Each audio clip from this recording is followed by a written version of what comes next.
So hello all of you. Continuing on with our GCP, the Geography Content Program, I'll be taking up the PYQ of Geographical Thought. This is one of the topic where many students find difficulty. They feel they are stuck up. Not just this topic, also the topic that is more corresponding to it, that is models, theories, laws in human geography. I always advise all of you to take it as it's the crux of geography. I mean, if I have to think about what exactly should be my approach towards human geography, I need to derive it from the perspectives in development of human geography. So don't take it as a jerk, don't take it as a barrier, just face it off. It's not very difficult task. You can take support of the class notes of how we create out the chronology of growth of geography that gives you the clarity that one step led to the other, and that is what we call paradigm shift. Let me get on to the question on welfare geography. This is what I have selected out for today's session. And I want to begin up with the reference of the multiple nature of the questions that have been asked in previous year and how we can easily create out logical sense of answer with every type of question. And I definitely will be integrating it with the class notes, that is the wholesome approach. I want to take the PYQs first into consideration.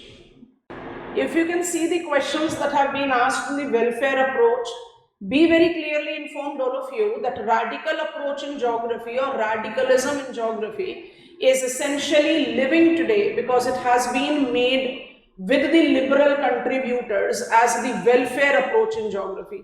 It is an attempt to make geography applied discipline, and that is the reason in dualism in geography we talk about pure versus applied. Pure, which has facilitated growth of geography as a discipline, and applied, which you are incorporating with the reference of utilizing it.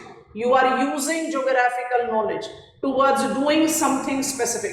Like in welfare approach, you are willing to do minimization of inequalities, territorial justice, facilitating on the parity towards growth, more inclusion and development, and etc. Let us see the questions one by one. 2011 I encountered the question welfare approach in human geography. It's straightforward, nothing specified. 2015 the welfare phase of geography makes it interdisciplinary subject. Elaborate.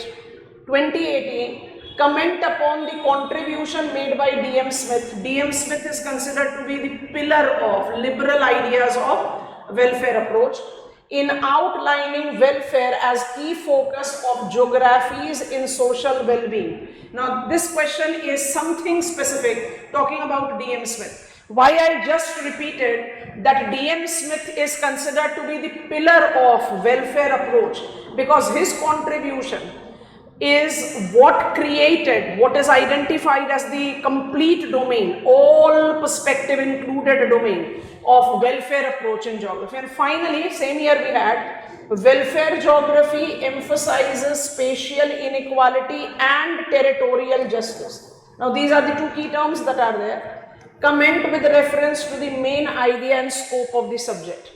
So territorial inequality, spatial inequality, territorial justice, it is all about parity.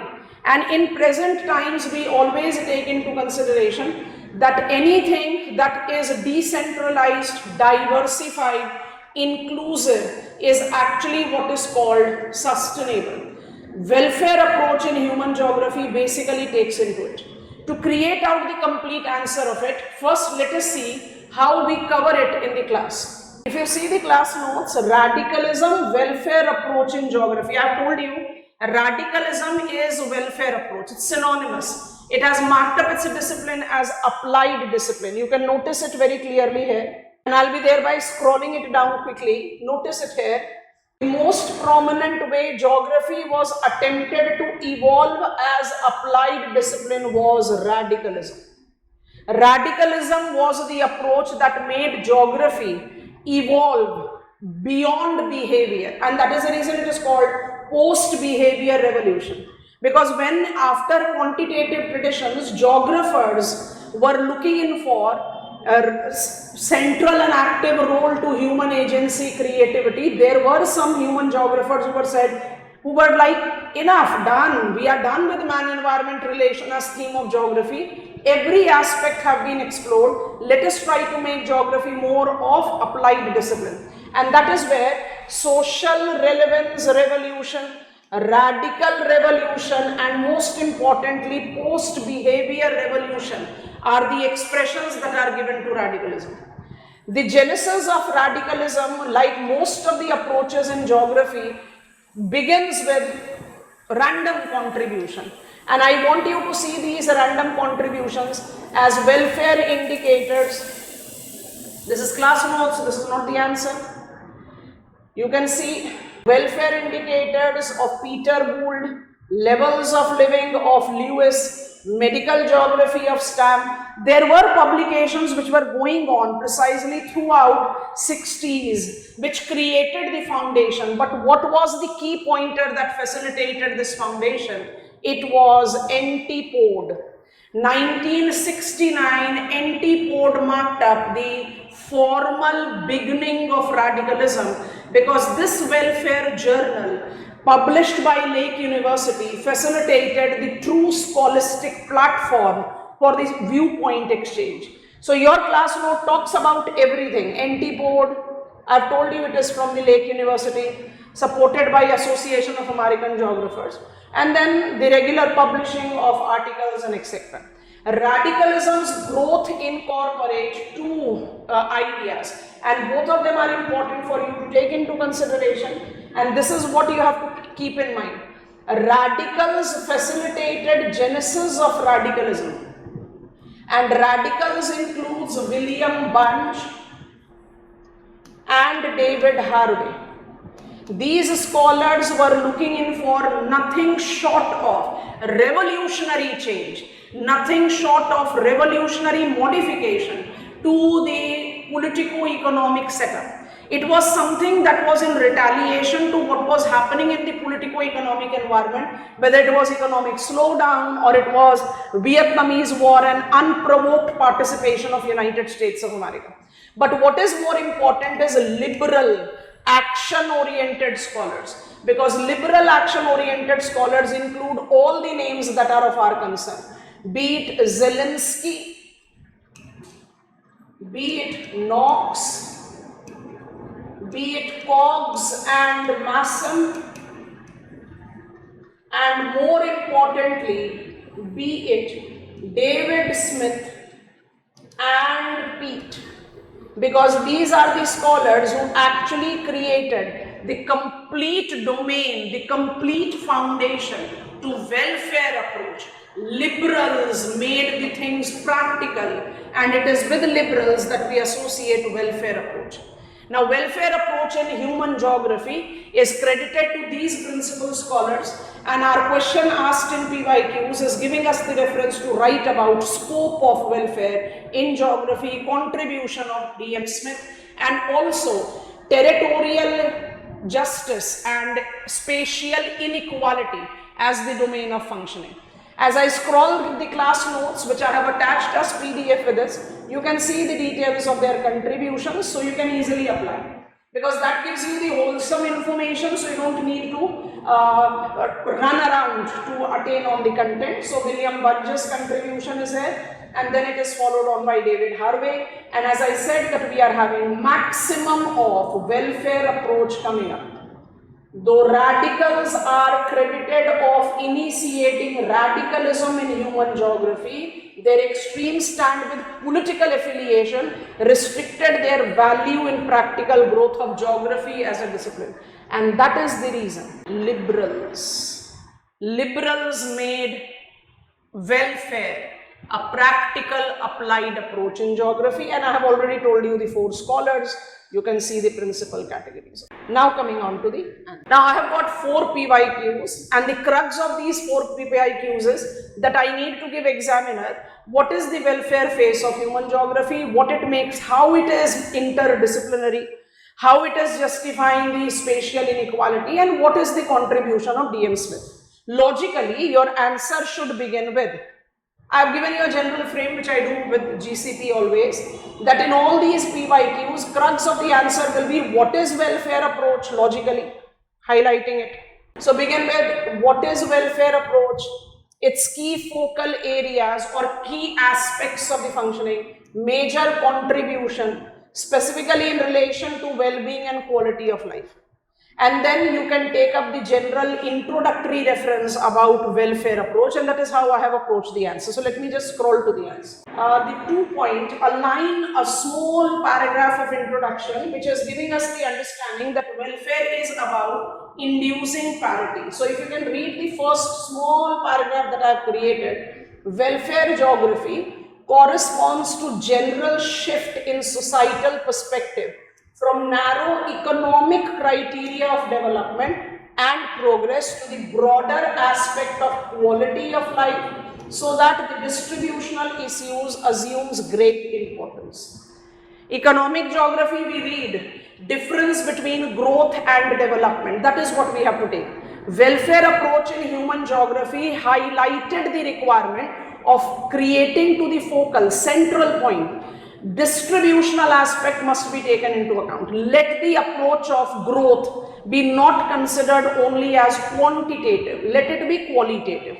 After that line of introduction, you can easily see that I have created 2 points of additional characteristics, and both of them are important, so I want to highlight them.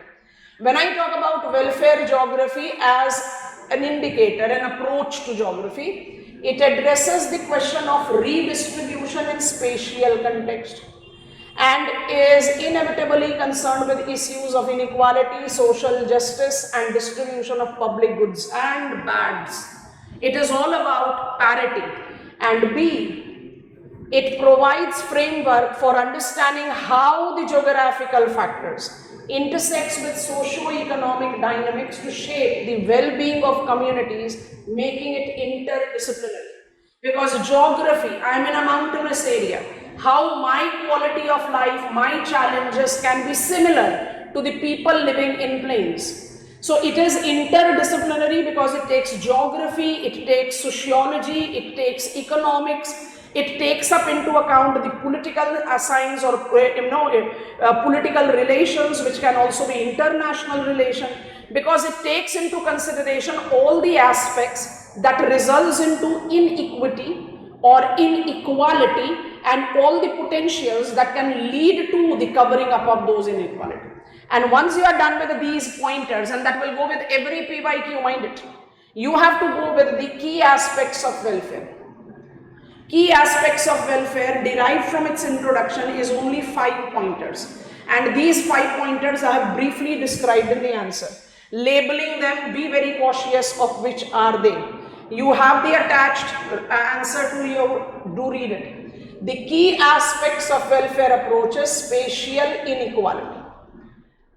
How welfare is distributed spatially, exploring disparity in the availability and accessibility of essential services as healthcare, education, infrastructure, which we identify to be cultural needs, because that tends to determine the quality of life. So spatial inequality, first aspect.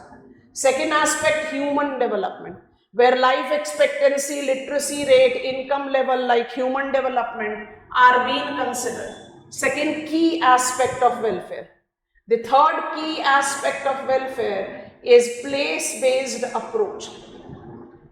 Place-based approach. Remind yourself, in human geography, we distinguish between space and place. What is place? How you perceive your geographical location. Space is more physical, place is more cultural. So with welfare approach, you have to take place-based approach, and that is the reason it is different from spatial inequality. And then comes environmental quality with policy planning. Like Zelensky identified that geographers can play threefold role in inducing welfare. We can map, we can predict, and we can suggest the planners. That is where we take up the reference of policy and planning factor. So which are the 5 key elements that we identify with welfare is to be highlighted with brief details. Till here your answer is going on in the sequential order to every question that has been asked. You have talked about what is welfare, you have created out this fundamental nature, and then you are trying to take up the key factors that are associated. Till here it is open-ended. Now, because the question on 2018 have asked us to take up the reference of spatial inequality and territorial justice and DM Smith's contribution, so we have added that with additional factor. So welfare geography serves critical lens, that is done. Now the additional factor in relation with spatial inequality and territorial justice associated with welfare approach in geography. What is spatial inequality? It is resources, opportunity and quality of life across societies and within society. We as welfare geographers try to assess spatial inequality existing, what are the reasons of those inequality, what are the ways by which we can overcome those inequalities. So it is the dimension of one of the 5 key elements. And after that, when you get on to territorial justice, because it has been asked specifically, so you have to give mention to this.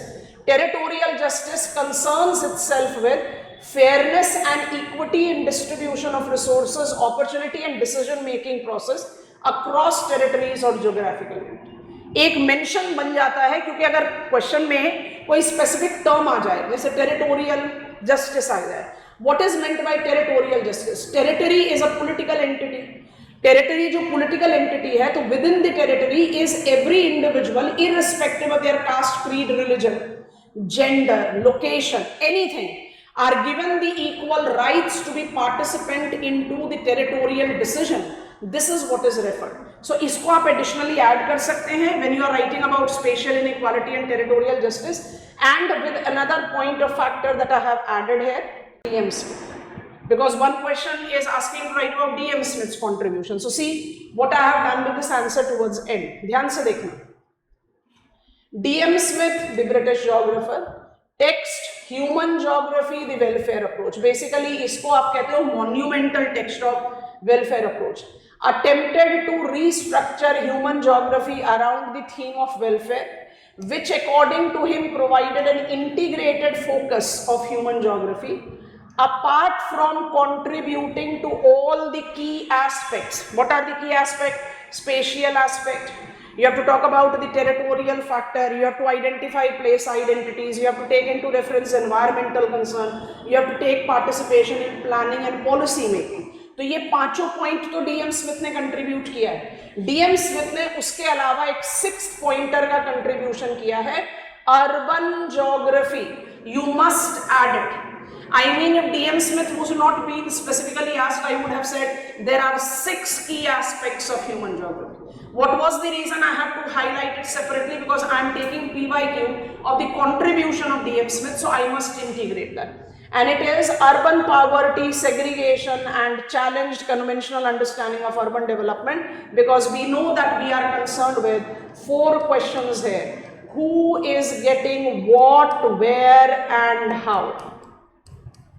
The key expression that is identified with the distributional aspect of welfare is collectively recognized as, is more prominently recognized as Pareto optimality, and that is what DM Smith is all about. आप अपने answer को इस point पर conclude कर सकते हैं if you are being asked to write about DM Smith. एक chronological perspective बहुत ज्यादा जरूरी होता है बच्चों. मैंने it comes on to topics like geographical thought, because geographical thought in nutshell is how human geography, because it is not about physical geography, it's perspective and development of human geography. So how human geography as a discipline has evolved, and you need to take it in the chronological sequence, because one has paved way to other. और अगर आपने वो वाला approach pickup कर लिया तो आपको geographical thought में कहीं कोई चीज मुश्किल नहीं लगेगी.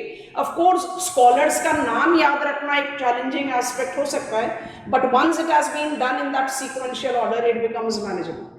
So be very defined and understand that you need to be very cautious with the framing up of the answer, and that is where GCP is surely going to help. So my best wishes to all of you. Continue to take support of GCP and make maximum of your upcoming main examination. Bye-bye from my side for the time being.